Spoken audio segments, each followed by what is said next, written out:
রোজ হাসর যাইয়া কান্দন কান্দাইলা রে বন্ধু আর কত যাই সইয়া যে কান্দন কান্দাইলা রে বন্ধু আর কত যাই সইয়া তোমার নামে নালিশ করমু রোজ হাসর যাইয়া। আলহামদুলিল্লাহ আলহামদুলিল্লাহ সর্বপ্রথম আল্লাহর কাছে লাখো কোটি শুকরিয়া আদায় করি। তো আজকে হচ্ছে একটা গুড নিউজ আছে, শুরুতেই বলে দিলাম। তো গুড নিউজ নিয়ে হচ্ছে ভিডিওতে আসা আর কি, ক্যামেরার সামনে বন্দি হওয়া।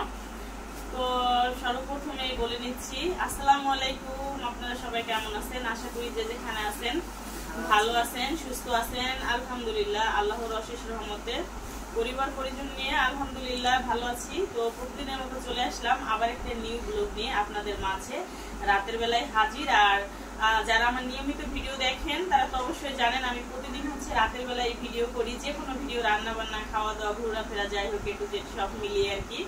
আর সাথে তো আমার ম্যাডামে যে আছেই আমার ফুল সাপোর্টার আর কি। আমি একটা জিনিস যেটা আমি না করতে চাইবো, করবো না, সেটা হচ্ছে এই যে সাপোর্ট আমার করা হয়, ও হচ্ছে করায়, নিজের টাকা দিয়ে হইলেও করায় আর কি। তো এমন হয়েছে অবস্থা। তো সবাই হচ্ছে আমাদের জন্য একটু দোয়া করবেন যাতে মানে যতদিন বাইচা থাকি এভাবে মিলেমিশে থাকতে পারি। অনেকে হচ্ছে আমাদের মাঝে এরকম লাগানোর জন্য হচ্ছে ওর কথা আমার কাছে বলে, আমারটা ওর কাছে বলে আর কি।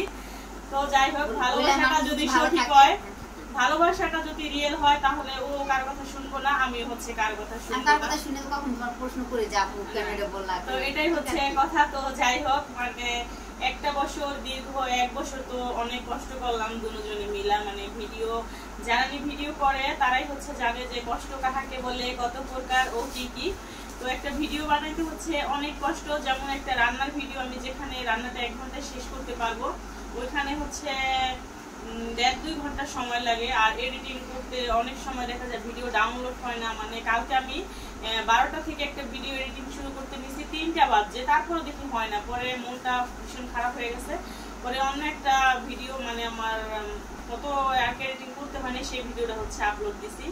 তো ভীষণ কষ্ট। আর যখন দেখি যে এত কষ্ট করে ভিডিও আপলোড দিলে কোনো ভিউ হয় না, তখন তো মন ভাঙা যায়, অনেক খারাপ লাগে। তো যে যেখান থেকে ভিডিও দেখবেন স্কিপ না করে দয়া করে একটু ফুল ওয়াচ করে দিবেন। আরেকটা কথা বলে নেই শুরুতে, আরেকটা কথা হচ্ছে বলে নিচ্ছি। তো 1 বছর তো চ্যানেলের বয়স হয়ে গেছে, অনেকটাই কষ্ট করলাম। তো অবশেষে হচ্ছে চ্যানেলটা মনিটাইজেশন অন করতে পেরেছি আপনাদের ভালোবাসায়, আপনাদের দোয়ায়, আপনাদের হেল্পে, এটাদের সব মিলিয়ে। তো চ্যানেলটা হচ্ছে মনিটাইজেশন করতে পেরেছি আর কি। তো সবাই হচ্ছে অ্যাড সহ ভিডিও দেখবেন। ভিডিও যারা দেখবেন প্রথমে কিন্তু একটা অ্যাড আসে, তো দয়া করে কেউ স্কিপ করে ভিডিও দেখবেন না, অ্যাড সহ হচ্ছে ভিডিও দেখবেন। আপনাদের কাছে আমার এই ছোট্ট একটা রিকোয়েস্ট, যে যেখান থেকে ভিডিও দেখবেন। আর আপনাদের ভালোবাসায়, মানে আপনাদের ভালোবাসা যদি সাথে থাকে, আপনারা পাশে থাকেন, অবশ্যই হচ্ছে এগিয়ে যাওয়া সম্ভব আর সফলতার দেখা পাওয়া সম্ভব। তো যারা যারা আমরা ক্ষুদ্র ক্ষুদ্র ইউটিউবার আছি, যারা ক্ষুদ্র ক্ষুদ্র চ্যানেল, সবাই হচ্ছে সবার পাশে থাকবো, সবাই সবার ভিডিও দেখবো। তো সবাই সবার ভিডিও দেখলে পাশে থাকলে হচ্ছে সফলতার দেখা আর কি পাওয়া যাবে। তো সবাই হচ্ছে একটু দোয়া করবেন আর হচ্ছে একটু পাশে থাকবেন। সবাই একটু ভিডিও দেখবেন বেশি বেশি করে, আর ফুল ভিডিও দেখবেন, একসহ ভিডিও দেখবেন। তো এ নিয়ে হচ্ছে ভাবলাম যে আপনাদের সাথে একটু কথা বলি, আপনাদেরকে একটু জানাই যে চ্যানেলটা মনিটাইজেশন অন করতে পেরেছি। তো আপনাদের ভালোবাসার অনেক প্রয়োজন আছে আমার, আপনাদের ছাড়া তো হবেই না। আপনাদের ছাড়া এতদূর আমরা আগে যেতে পারিনি। হ্যাঁ, আপনাদের ছাড়া এতদূর আগে যেতে পারিনি, যতটুকু আসতে পেরেছি আপনাদের ছাড়া আসতে পারিনি। তো শাওন বলতেছে যে আম্মু, তো চ্যানেল যেহেতু মনিটাইজেশন অন করেছে, তো তোমাকে একটা স্পেশাল কিছু আমি গিফট দিতে চাই। তো বললাম যে কি গিফট দিতে চাও? বললো যে হ্যাঁ দেখো আম্মু তোমাকে কি গিফট দেওয়া যায়। আমি ভাবছিলাম তো শাওন আমাকে ফুল দিবে বা অন্য কিছু একটা স্পেশাল, অন্য কিছু গিফট দিবে। তো আমার ছেলে দেখিয়ে যে দেখেন, মানে ও হচ্ছে খানা নিয়ে আসছে। তো আমি বললাম খানা নিয়ে আসছো গিফট? বললো হ্যাঁ। তুমি খুশি হওনি? আম্মু তুমি খুশি হও নাই? আমি অনেক খুশি হয়েছি। আমি তো শাওনের সাথে সাথে গিরিলার নানরুটির ফ্যান আমি হচ্ছে হয়ে গেছি এখন। তো এই যে শাওন হচ্ছে আমার বাবাই হচ্ছে নিয়ে আসছে। আর শপিং ব্যাগে ভাবি ভাত পাঠিয়েছে রান্না করে। আরেকটা কথা আপনাদের সাথে শেয়ার করি দাও, আমাদের এখানে মানে গ্যাসে এত প্রবলেম, সারাদিনে গ্যাস নাই। আর মানে বলে না যে সময় যখন খারাপ হয় সাদা কাপড় রং ওঠে, তো তেমন হয়েছে আর কি আমার অবস্থা। প্রথমত হচ্ছে এলপি গ্যাস, ওটা হচ্ছে গ্যাস নেই। দ্বিতীয়ত হচ্ছে আমি ইন্ডাকশনে রান্না করি, ইন্ডাকশনের যে একটা তার জিসের ওটা হচ্ছে জ্বলে গেছে গা। তৃতীয়ত হচ্ছে আমাদের গ্যাস রাতে 12টার পরে আসে, তো সব প্রবলেম হচ্ছে একসাথে হয়েছে। তো আজকে ওইটা পুরো বলছিলাম বাইরে চুলাটা নিয়ে যাওয়া দরকার, তো যাওয়া হচ্ছে হলো না আর কি। তো এই জন্য হচ্ছে আমি এটা সারাদিনে রান্না করতে পারি নাই। বড় ভাবি আসছিল, আসার পরে হচ্ছে মুড়ি টুড়ি মাখিয়ে খাইছি। তো ভাবির বললাম ভাবি ভাত খেতে পারি নাই আজকে দুপুর বেলা, আর শাওন ওই স্কুলে ইতি বাসায় না, ভাত হোটেলেও যাওয়া হয়নি একা একা, তো আমি না খেয়ে থাকবো, তারপর হোটেল থেকে ভাত আনতে যাবো না আর কি, রেস্টুরেন্ট থেকে। তো ভাবি হচ্ছে দেখেন মানে আমার ফ্রিজে তরকারি আছে, গরুর গোস রান্না আছে, ডিম ভুনা আছে, ভেন্ডি ভাজি আছে, এটা হচ্ছে শুকনো মরিচ। তো ভাবি হচ্ছে আয়সা দেখে গেছে ফ্রিজ খুইলা আর কি, যে তরকারি টরকারি সবই আছে। তারপর দেখেন এই যে এখানে হচ্ছে মরিচ ভাজা আর কি, শুকনো মরিচ ভাজা দিছে। আর এটাই কি আলু সিদ্ধ আর ডিম সিদ্ধ করে পাঠিয়েছি ভাতের মধ্যে। হ্যাঁ এই দেখেন আল্লাহ এক পাতিলা ভাত হয়েছে না।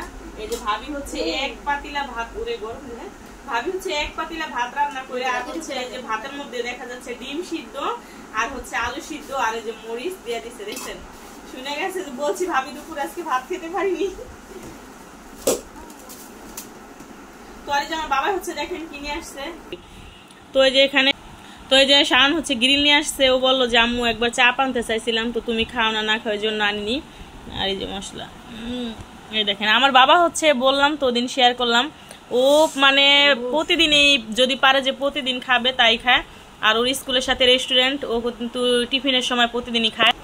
তো শাওনের তো স্কুলের সাথে রেস্টুরেন্ট, ও কিন্তু টিফিনের সময় ও বলে যে আম্মু আমি প্রতিদিনই খাই।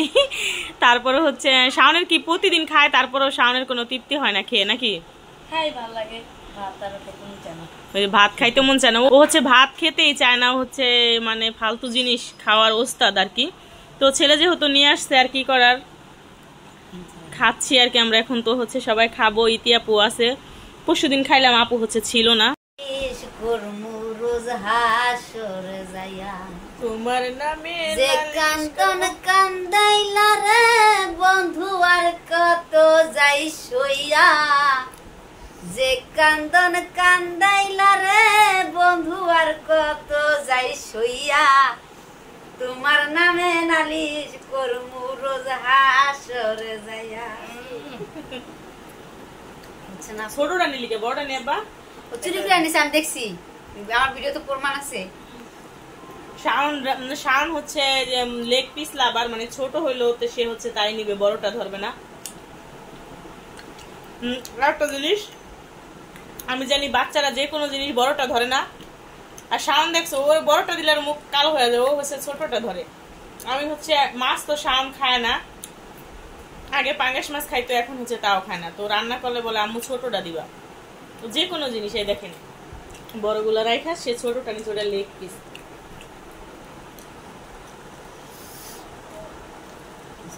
গোল ইয়া যে কি যেন কয়, আসেন আপনারা আমাদের সাথে খান করেন। আসলে আমি ছোট নাইছে একটা কারণ আছে, বলো। কারণ আমার এই যে দুইটা মায়া খাইবো, বড়টাই খাক, আমি না ছোটটাই খেলাম। ওরে বাবা, একই বাপ বলে, দেখছেন বাপে কি বলছে যে আমি ছোটটা নিছি, কারণ আছে, কারণ আমার সাথে দুটা মেয়ে বসছে, আমার মেয়েরা বড়টা খাক, আমি ছোটটা খাই। তো কথাটা শুনে মনটা ভরে গেল, বাবার মতো কথা বলছে, তাই না ইতাহু? তো মানে আরেকটা কথা মনে পড়ে গেল, দেখেন মানে বাবা আর মা এরা দুজন হচ্ছে বাড়িতে দেখবেন যতই রান্না করুক, কড়াই ভরে কিন্তু রান্না করলেও গোস মাছ মা কিন্তু পাতে সে ছোটটাই নিব বাইসা। আর বাবাও কিন্তু এরকম একসাথে খাইতে বসলে বাবার পাতে যদি ছোটটাও দেয়, তারপর ওইখান থেকে ভাইয়া ছেলে মেয়েদের দেয়। যেমন আমার বাবা একসাথে খেতে বসলে যে খেতে পারবে, তারপর দেখা যায় কি অর্ধেক খাইয়া দিয়া দেয়। এমন না যে বাটিতে কড়াইতে তরকারি নাই, আছে। আমার বাবা মা হচ্ছে এরকম করে, তো প্রত্যেকটা বাবা মাই কিন্তু এরকম করে। আর যেমন আমার মাকে দেখি যে ছোটটা নেয়, পরে আমার আব্বা বলে ছোটটা নেও, আসে না বড়টা নেও। তো প্রত্যেকটা মায়েদের অভ্যাসই কিন্তু এরকম। তো এখন হচ্ছে আমি নিজে মা হয়েছি, জিনিসটা হচ্ছে আমি নিজেও বুঝি আর কি। তো শাওন হচ্ছে আজকে সেই বাবার মতো বাবার কর্তব্য পালন করতেছে আজকে, দেখেন বাবার দায়িত্ব পালন করে। তো সবাই আমার বাবার জন্য হচ্ছে দোয়া করবেন, আমাদের জন্য সবাই দোয়া করবেন, যাতে এভাবে আমরা মিলেমিশে থাকতে পারি। ছোট প্যান্ট পরে বসতা বাবা, পানি ঠান্ডা হয়েছে। তো এই হচ্ছে আমাদের খানা টানা শেষ। 3 জন মানুষ 3 পিসই খাইতে পারলো না। ইতি অল্প একটু খাইছে আর বাকিটা আমি খাইছি, শাওন একটা খাইছে। রুটি আজকে কয়টা আনছিল শাওন? 5টা রুটি। 3 জন মানুষ এ না খেতে পারলে কেমনে হইলো? এই দেখেন এগুলো হচ্ছে রয়ে গেল আর কি। খাইয়া আমার বাবাই হচ্ছে খাইয়া ক্লান্ত, আর খাইতে পারতেছে না। আর এই যে আমার ম্যাডামের কথা কি বলবো, ম্যাডামে হচ্ছে খাইয়ে ফ্ল্যাট হয়ে যাচ্ছে দিবানা। একটা রুটি পুরাও খায় নাই, আর গিরিলে মানে 1 পিস খায়নি, পুরো অর্ধেক কমর দেখেছে। গরমটা অস্থির লাগতেছে আমার। তো যাই হোক অনেক কথাই কিন্তু বলছি আপনাদের সাথে। তো যাই হোক অনেক কথাই বলা হয়েছে, কথার মাঝে ভুল ত্রুটি হলে ক্ষমার দৃষ্টিতে দেখবেন। পরবর্তী ভিডিওর অপেক্ষায় থাকেন, নেক্সট ভিডিওতে দেখা হবে। আল্লাহ হাফেজ, গুড নাইট।